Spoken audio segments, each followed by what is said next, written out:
The Assembly will hear an address by His Excellency Mohammed Abdullahi Mohammed Farmajo, President of the Federal Republic of Somalia. I request protocol to escort His Excellency.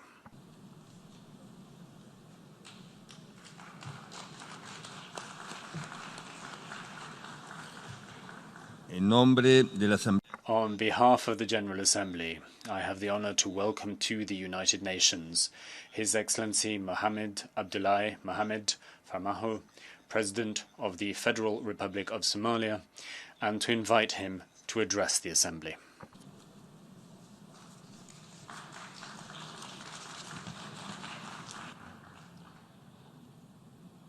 Mr. President, Honorable Head of States and Governments, dignitaries, and ladies and gentlemen, it's a great honor and privilege to address you on this 74th session of the United Nations General Assembly.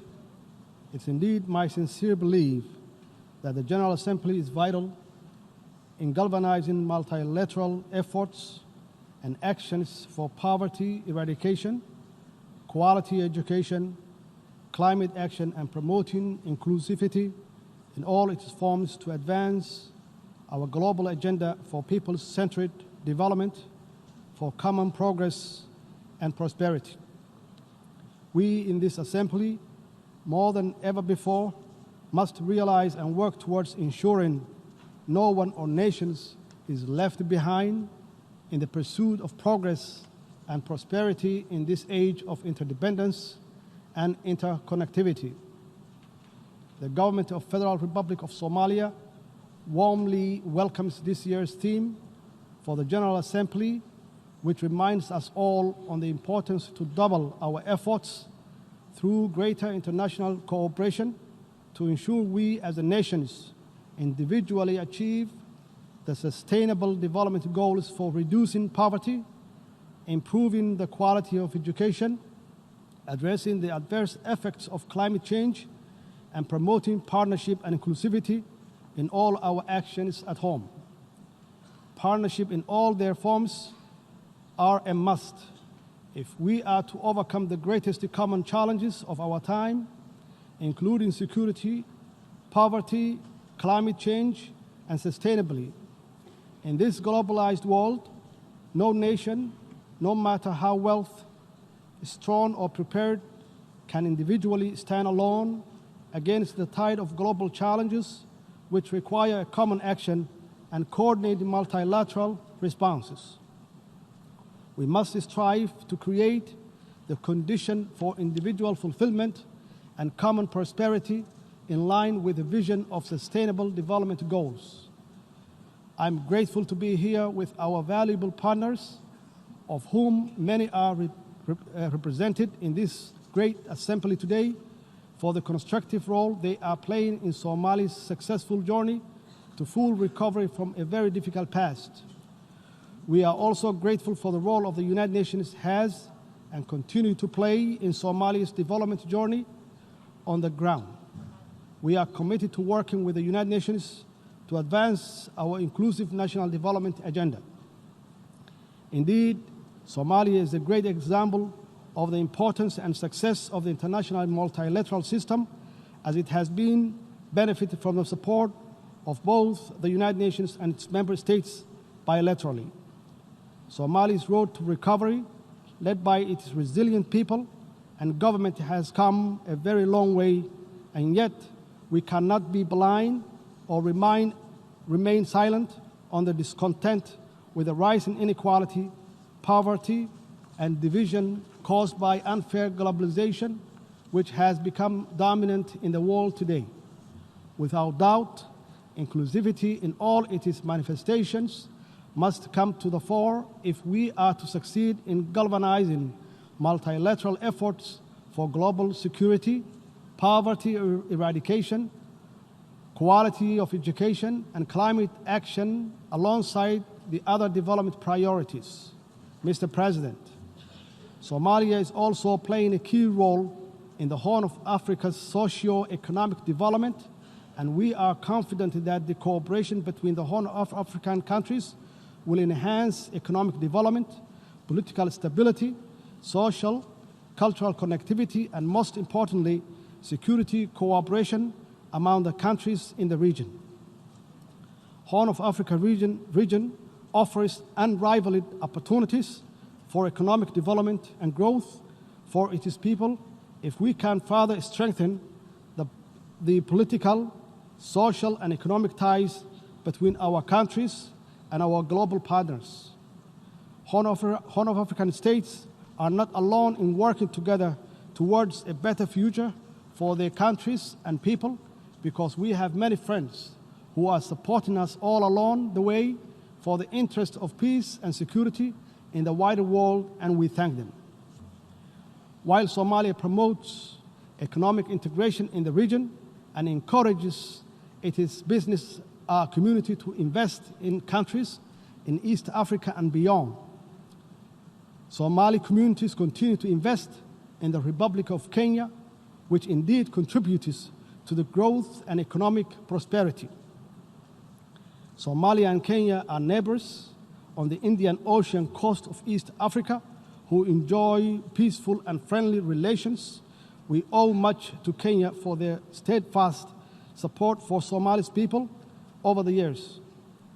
While our overall relations are excellent, our maritime boundaries has never been delimited and is the subject of disagreement between our two sister states. Bilateral negotiations did not achieve an agreement in the past. In order to obtain peaceful and equitable settlement in 2014 and in conformity with international law, Somalia instituted proceedings before the International Court of Justice, the highest legal authority of the United Nations. We are very pleased that the court found that it had jurisdiction to resolve the dispute and that it scheduled final hearing on the merit of the case for the first week of November this year. Somalia, as a member of the United Nations and a party to the statute of the court, is committed to seeing this judicial settlement process through to its end. Somalia has pledged to comply with the court's final judgment and to accept the boundary that is delimited by the court. As a matter of international law, the court's judgment will be binding on Kenya as well. And we trust that when that judgment is issued and the boundary is established, a lasting settlement of this long-lasting dispute will finally be achieved. In addition, on September 3, 2019, Peace and Security Council concluded that African Union is not empowered to intervene this case before the court. Mr. President, I would like to further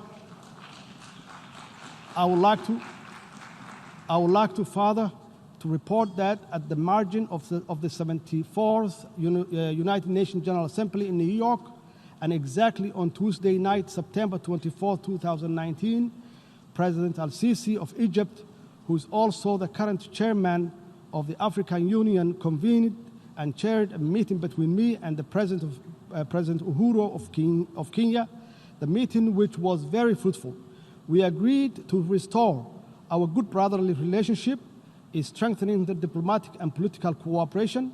We further agreed to leave the maritime dispute between the two countries to be resolved by the International Court of Justice.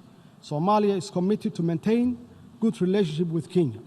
Mr. President, the Somali government is strongly committed to its ambition and enabling peace building and state building agenda, and we are making clear strides toward achieving inclusive politics, strengthening democracy, and constructing the very rights-based national institutions that are the pillars of strong societies. I am proud to report that we have held successful regional elections in some federal member states in the build-up to the planning national parliamentary and presidential election in 2021, and we are determined to facilitate the success of this process through an inclusive electoral bill which voter registrations, and better public awareness of the importance of inclusive politics and national progress. From all this, it's clear that Somalia is a historical example of reform, resilience, and people-driven progress and recovery. Today, our national discussions focuses on how to deliver inclusive politics, public services, financial and economic reforms, growing the economy, good governance, advancing regional cooperation, and how to finally defeat the threat of Al-Shabaab terrorism organizations with our valuable partners at home and abroad. Security has been our government's focus and greatest public expenditure since taking office because everything else, including poverty eradication, quality education, climate action, depends on it. We, alongside our international partners, are working tirelessly to rid the last pocket of violent extremism and their terrorist activities from Somalia. This task is by no means easy because of the violent, cowardly, and opportunistic guerrilla tactics Al-Shabaab terrorist uses, including bombing innocent civilians and private businesses.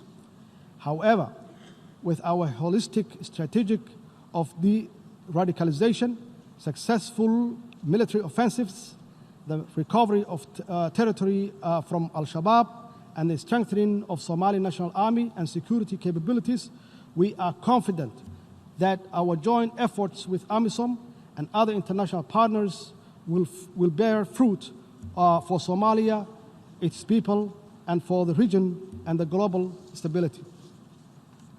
We are building a well-trained armed force and right-based security and accountable institutions to take over the responsibility of securing Somalia.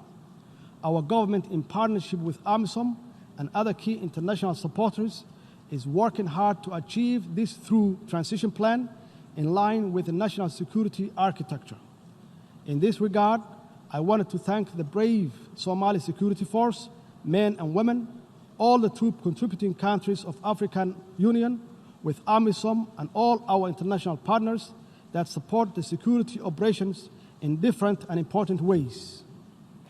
By no means are these comprehensive reforms easy, but with commitment and absolute determination, we have biometrically registered all the Somali National Army and the human resources audit of the wider security sector in its entirety will be completed shortly.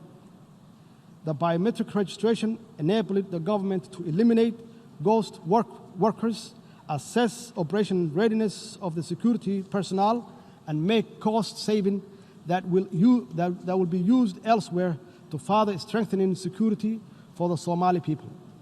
I'm convinced that Somali's successful security sector reforms will provide us with the best possible security apparatuses to safeguard the well-being and the progress of Somali people. Mr. President, indeed, quality education liberates, empowers, instills hopes, and unleashed the great dreams, ambitions, and innovations that will create a better world for all of us. All development anchors on education and most certainly galvanizing our multilateral efforts for any development anywhere must start with national and international support for education in all its forms. In Somalia, a key symbol of our national recovery has been the enormous expansion of education provision across the public and private sector in all stages of learning. We fully understand the need to encourage, support, and build on the existing public-private partnership model of education delivery with a strong oversight by the federal government. Despite our difficult past, today the design and delivery of quality education and its governance and delivery framework is the most crucial education objectives we set as a government. This is critical for our young generation to catch up and even perhaps leapfrog in order to compete in globalizing economy and benefit from and contribute to achieving the Sustainable Development Goals by 2030. Given the importance of quality education to Somali's peace building and state-building processes, as well as its overall development, our government has embarked on an ambitious reform program which aims to expand access to education for our children, adolescents, and youth, including those from marginalized communities, the disabled, and girls and women. We are focused very clearly on improving the quality of learning outcomes, especially at early grade levels for all learners.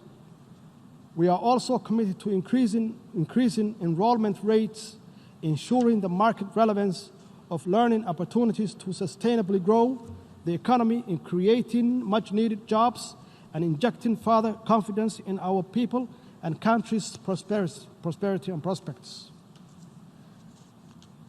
On the practical note, the Somali government is in the process of developing an inclusive and relevant national curriculum alongside rehabilitating all public schools while working hard to establish technical vocational schools and invest in the next generation of teachers and leaders in our schools. For the 5th year in a row, Somalia held the national exam successfully, and most of our students, including those that had disabilities such as blindness, participated and succeeded. We are proud of them. We are proud of them all, and will continue to improve their learning opportunities and employment prospects through better policies, stronger partnerships, accessible facilities, and educational leadership.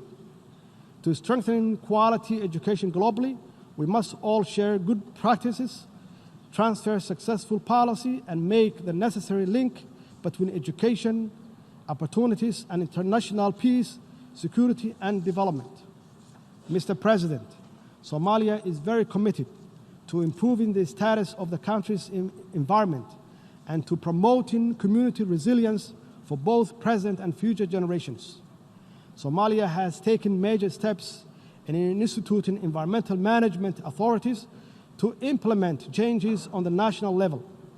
The establishment of the Directorate of Environment and the Climate Change within the Office of the Prime Minister, for example, is a step in the right direction, and we are confident that the Directorate will effectively lead the development and implementation of the environmental regulations and policies. This is evidence of our commitment to climate actions for a better, cleaner, and inclusive, prosperous environment. Indeed, climate change threatens to increase the frequency and severity of environmental impacts, and Somalia and the country with a long-standing coastline in continental Africa is already experiencing the effects of rising sea levels and rising average temperature that's exacerbated by the effects of degraded land and deforestation. The 2017 drought in Somalia had significant impact on the environment, economy, and natural resource sector, with ecosystem losses that damages estimated at an equivalent of more than $600 million. The loss in productivity of the natural capital indicates difficult times ahead of the livestock-based Somali economy, more so because as much as 93% of pastoral resources have been decimated and destroyed in some regions of the country. This has directly and indirectly affected the livelihood of the 6.2 million persons, about 60% of population, who depend on the pastoralism. Due to this vulnerability, Somalia's economy could take much longer to recover, given that it's continued to suffer the repetitive occurrences of climate-related hazards. The drivers of vulnerability and fragility in Somalia are complex and therefore requires comprehensive and long-term solutions for integrating sustainable natural resource management and a global environment agenda in Somalia's recovery and national development plan. The lesson from our experience is that climate change or climate action is urgently needed to reverse the catastrophic environmental damage which pose an existential threat to our collective future. Mr. President, let me assure you that my government is fully committed to the outcome of Paris Agreement and equally other multilateral environmental agreements which protect our planet and safeguard the future for all. In this regard, we strongly urge the full implementation and enforcement of United Nations Security Council Resolution 751, which requires all member states to take all necessary measures to prevent the direct and indirect import and export of charcoal from Somalia. This will not only save the environment but deny the international terrorists as a source of terror financing, which they depend on to hurt the innocent and most vulnerable people in our society. Mr. President, poverty is one of the greatest pain a human, a people, a nation can suffer. The government of Somalia is working hard with its people to build a more sustainable future free from poverty with strong social protections. Today we are on the verge of completing an inclusive 9th National Development Plan, which will guide the national strategic policy and framework for eradicating poverty in Somalia. The process of conducting the National Development Plan was inclusive, participatory, and it promotes accountability, transparency, and common responsibility for future implementation.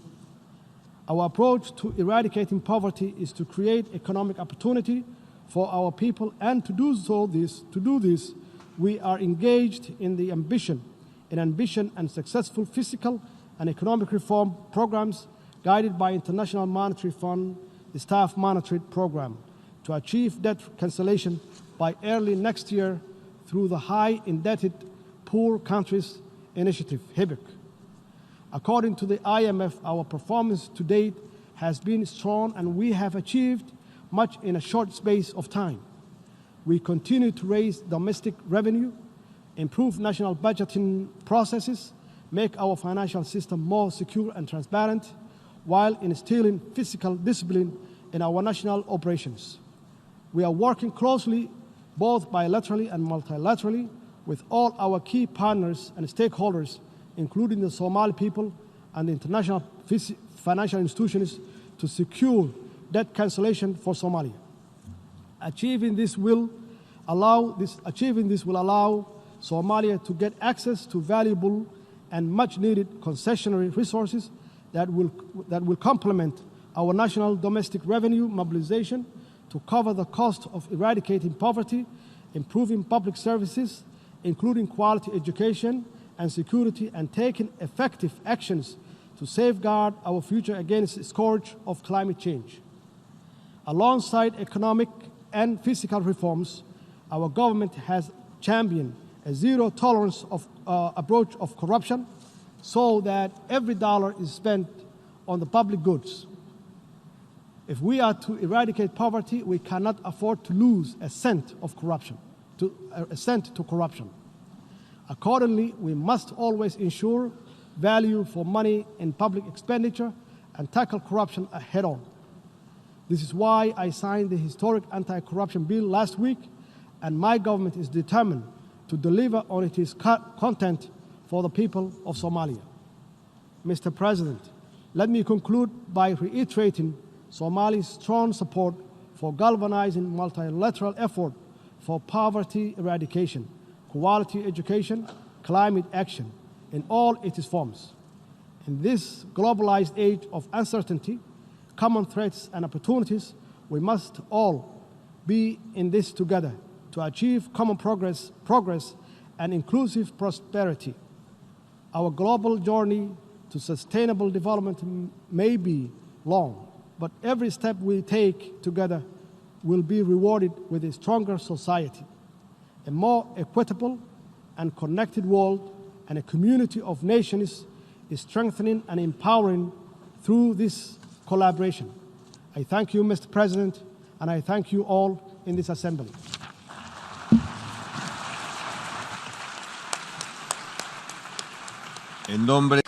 On behalf of the General Assembly, I wish to thank the President of the Federal Republic of Somalia for the statement just made. May I request representatives to remain seated while we greet the head of state.